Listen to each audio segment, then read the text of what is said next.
Hello friends, Suraj Kumar online classes में आपका स्वागत है। पिछले वीडियो में हम लोगों ने परिमेय संख्या के बारे में पढ़ा था।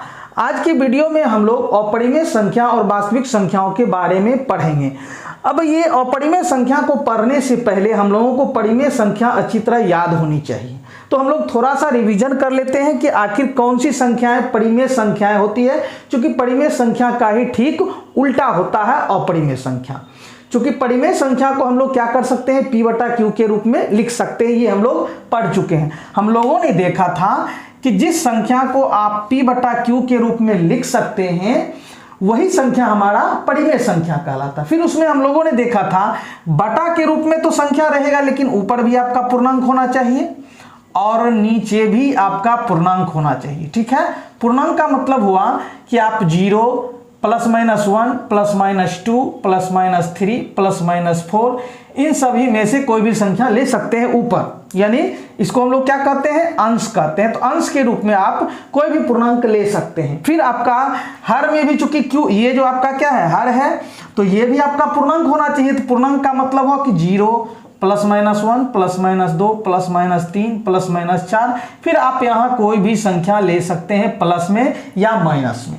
ठीक है, ये हम लोगों ने देखा था। यानी वैसी संख्या परिमेय संख्या कहलाती है जिसको हम लोग P बटा Q के रूप में लिख सकते हैं। यानी P का मतलब भी पूर्णांक होता है, Q का मतलब भी पूर्णांक होता है, यानी ऊपर भी पूर्णांक और नीचे भी पूर्णांक। लेकिन हम लोगों ने देखा था कि नीचे जो है वो 0 के बराबर नहीं होना चाहिए, क्योंकि नीचे जब 0 के बराबर होगा, नीचे जब 0 देंगे आप, यानी 0 से आप किसी भी संख्या में भाग देंगे, जैसे 5/0, तो ये आपका अपरिभाषित होता है। क्या होता है, अपरिभाषित। इसलिए हम लोग नीचे 0 कभी नहीं लेंगे। तो कहने का मतलब ये परिमेय संख्या जो था दो पूर्णांकों का क्या था, रेशियो था, यानी बटा के रूप में था। यानी ऊपर भी आपका कोई संख्या, मतलब कौन सी संख्या, पूर्णांक, नीचे भी संख्या आपका कौन सी संख्या, पूर्णांक। तो जब ऊपर भी पूर्णांक नीचे भी पूर्णांक रहे, लेकिन नीचे में 0 नहीं रहे, तो ऐसी संख्या आपका क्या कहलाता था, परिमेय संख्या कहलाता था।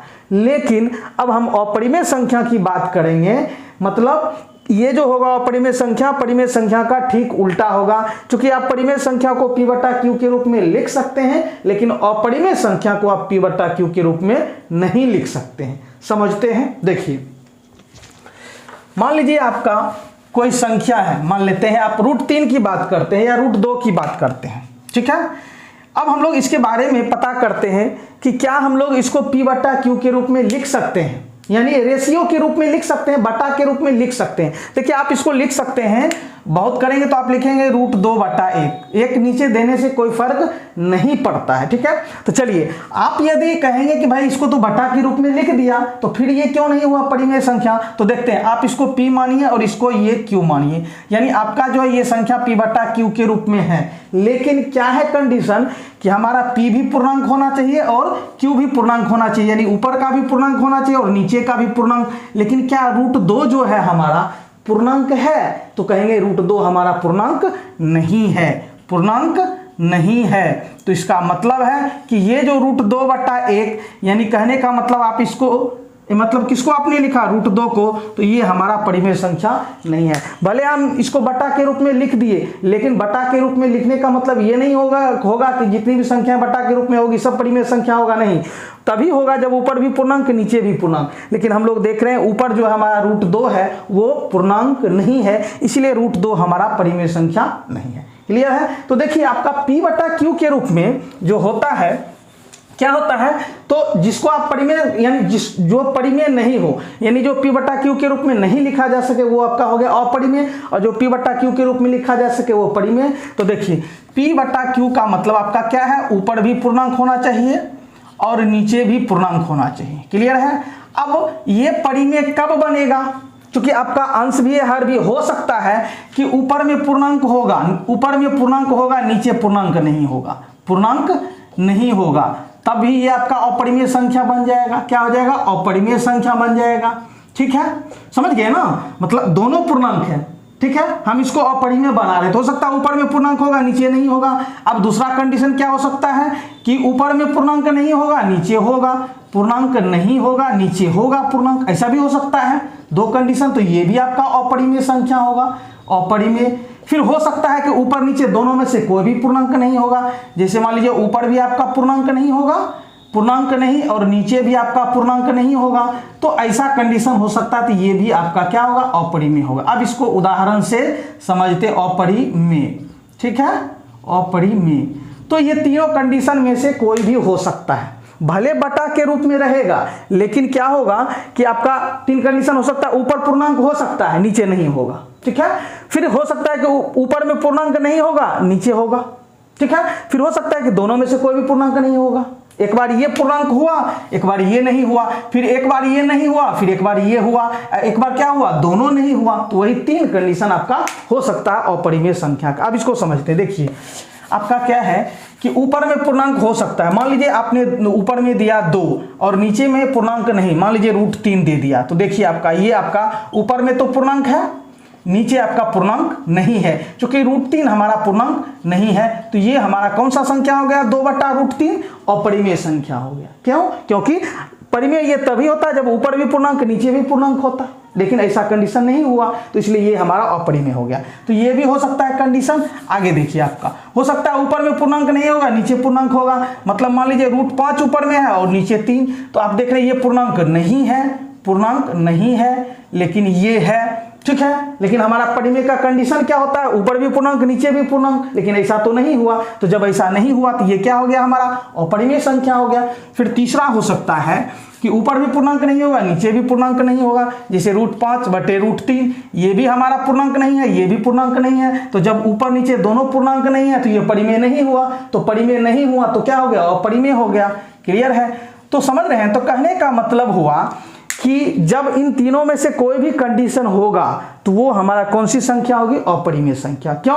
क्योंकि जब ऊपर और नीचे दोनों पूर्णांक हो जाएगा, जहां नीचे 0 के बराबर नहीं होने चाहिए, ये हमेशा समझ के रखना है।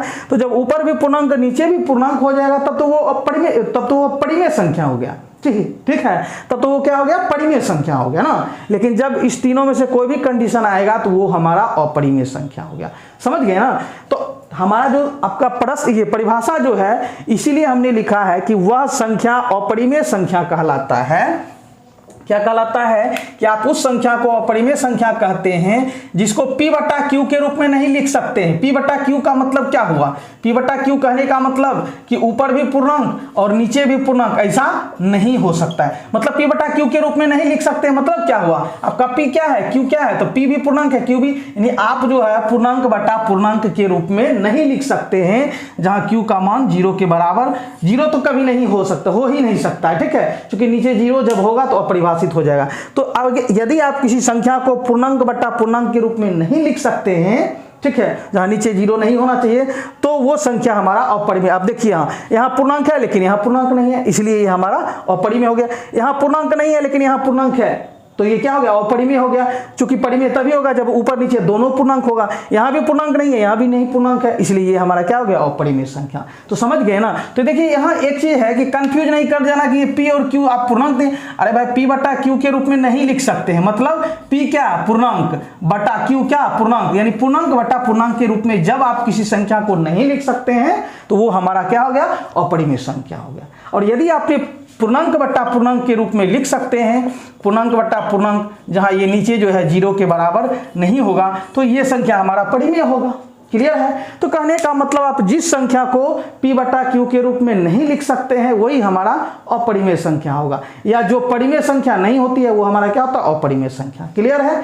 तो रूट वाली जो भी संख्याएं होती है जिसका पूरा वर्गमूल नहीं निकल पाता है, तो जो रूट वाली संख्या आपकी होती है जिसका पूरा वर्गमूल नहीं निकल पाता है, वो हमारा क्या होता है, अपरिमेय संख्या। जैसे मान लीजिए √7 लेते हैं, इसका पूरा वर्गमूल नहीं निकल पाएगा, ठीक है, तो आप √7 को क्या लिख सकते हैं, बहुत करेंगे तो √7/1 लिख सकते हैं। तो देखिए ये पूर्णांक नहीं है, ये पूर्णांक नहीं है, ये पूर्णांक है, तो उससे क्या, हमको दोनों होगा तभी परिमेय होगा, नहीं तो अपरिमेय, तो इसलिए ये हमारा अपरिमेय हो गया। ठीक है, जैसे √5 और बटा यदि हम 2 दे देते हैं, ठीक है, तो ये भी हमारा अपरिमेय होगा। क्यों? क्योंकि ये हमारा पूर्णांक नहीं है, पूर्णांक नहीं है, जबकि ये पूर्णांक है, तो उससे क्या, दोनों पूर्णांक होगा तभी परिमेय होगा। तो जब परिमेय नहीं है तो क्या हो गया, अपरिमेय हो गया। क्लियर है?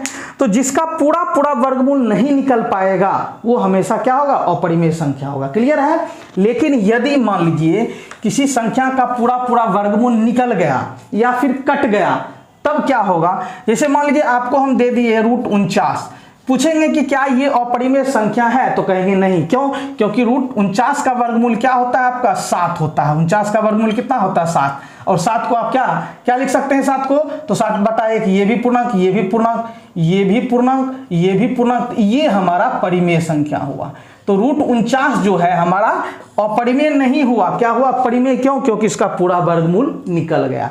तो जिस संख्या का पूरा वर्गमूल निकलेगा वो परिमेय हो जाएगा। दूसरा देखते हैं, मान लीजिए हमने दिया आपसे कि √3/√3, तो ये देखिए कट रहा है आपका एक बार में, तो 1 और 1 हमारा क्या हुआ, क्योंकि ये रूट से मुक्त हो गया, तो बहुत करेंगे तो नीचे में भी 1 लगा सकते हैं। तो देखिए ये भी पूर्णांक हो गया आपका और ये भी पूर्णांक हो गया, मतलब ये जो नीचे 0 के बराबर नहीं है, तो ये हमारा क्या हो गया परिमेय संख्या। तो याद रखना है कि जो अगर ऊपर नीचे इस तरह आ जाए कटने वाला, जो कट के रूट से मुक्त हो जाए तो वो परिमेय होगा, लेकिन कटने के बाद भी यदि रूट से मुक्त नहीं हो तो वो हमारा अपरिमेय। मतलब ये समझिए कि आप उसको हल करने, मतलब सरल करने पर भी यदि आप उसको रूट से मुक्ति नहीं दे पाते हैं, मतलब रूट से अलग नहीं कर पाते हैं, तो वो अपरिमेय हो गया। लेकिन सरल करने के बाद यदि रूट से मुक्त हो जाता है तो वो परिमेय हो जाएगा। एक चीज और ध्यान दीजिए, अब ये देखिए हमारा कहने का मतलब ये हुआ कि मान लीजिए कि आपसे हमने कहा कि √7 हमारा अपरिमेय संख्या, क्योंकि इसका पूरा वर्गमूल नहीं निकल पाता। लेकिन याद रखना है कि रूट के अंदर जो भी संख्या होगी वो प्लस वाली संख्या होगी। क्या होगी? प्लस वाली संख्या होगी। ठीक है, याद रखना, ऐसा नहीं कि रूट अंडर हम -7 ले लिए और इसको कह रहे हैं अपरिमेय, ये हमारा क्या हो जाएगा। तो अभी ये हमारे सिलेबस के अंदर नहीं है। ये जो है हमारा माइनस वाली रूट के अंदर यदि कोई संख्या माइनस में है तो ये हमारे सिलेबस के अंदर नहीं है, तो ये हमारा अपरिमेय संख्या नहीं है। रूट के अंदर यदि कोई संख्या प्लस में है और यदि पूरा वर्गमूल नहीं निकला तभी जाके वो अपरिमेय संख्या होगा। माइनस वाली रूट के अंदर माइनस वाली की अभी बात नहीं करनी है, प्लस वाली की बात करनी है। माइनस वाली की बात हम लोग 11th में करेंगे, तो इसलिए जब भी बात करेंगे तो प्लस वाली की। समझ गए? क्लियर है? तो जिस संख्या को आप लोग P/Q के रूप में नहीं लिख सकते हैं, मतलब P/Q का मतलब क्या, ऊपर भी पूर्णांक नीचे भी पूर्णांक, जब ऊपर नीचे पूर्णांक के रूप में नहीं लिख सकते हैं, जहां नीचे 0 के बराबर नहीं होना चाहिए, तो वही संख्या आपका अपरिमेय संख्या कहलाता है। जैसे इसका उदाहरण बहुत सारा है आपका, मान लीजिए कि जिसका पूरा वर्गमूल नहीं निकलेगा, जैसे √2, √3, √4 का तो वर्गमूल निकल सकता है, √5, √7, √9 तो वर्गमूल 3 हो सकता है, तो हो जाएगा ये मान लीजिए 10, फिर √11, फिर √8 भी हो सकता है। तो ये सभी जो है हमारे अपरिमेय संख्याओं का उदाहरण है। तो समझ में आ गया कि अपरिमेय संख्याएं क्या होती है। क्लियर है? एक होता है P/Q के रूप में, तो जो P/Q के रूप में होगा वो हमारा परिमेय, और जो P/Q के रूप में नहीं होगा वो अपरिमेय। अब हम लोग वास्तविक संख्याओं को देखते हैं।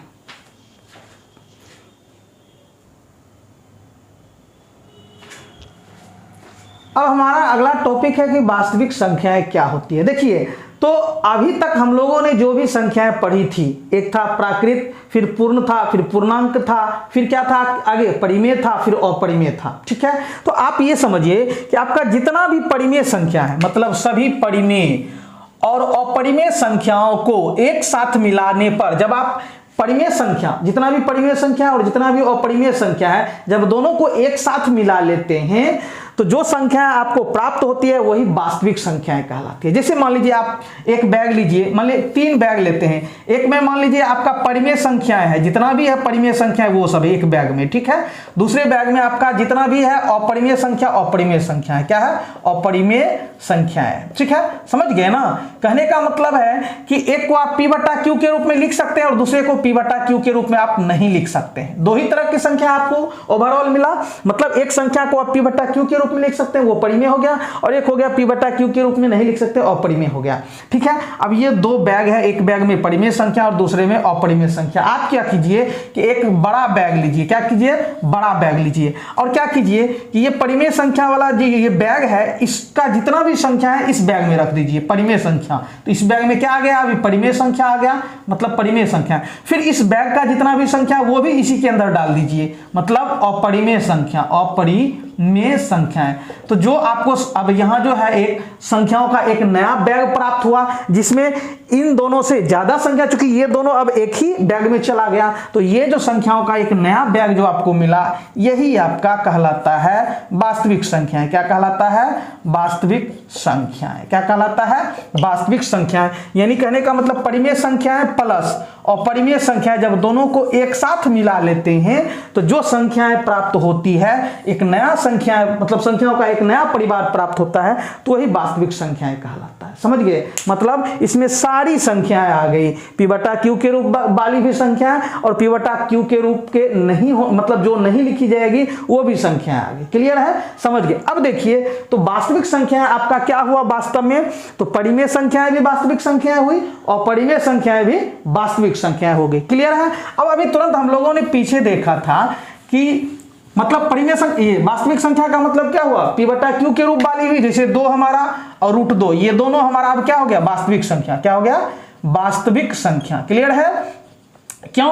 क्योंकि देखिए ये 2 को हम लोग 2/1 यानी 2/1 मतलब ये पूर्णांक, ये भी पूर्णांक पी बटा क्यू के रूप में लिखा गया, तो ये हो गया परिमेय। लेकिन ये √2/1 ये पूर्णांक नहीं है, तो ये हमारा क्या हो गया? पूर्णांक नहीं है, तो ये हो गया अपरिमेय। तो ये परिमेय और परिमेय दोनों मिलकर के क्या बना लिया?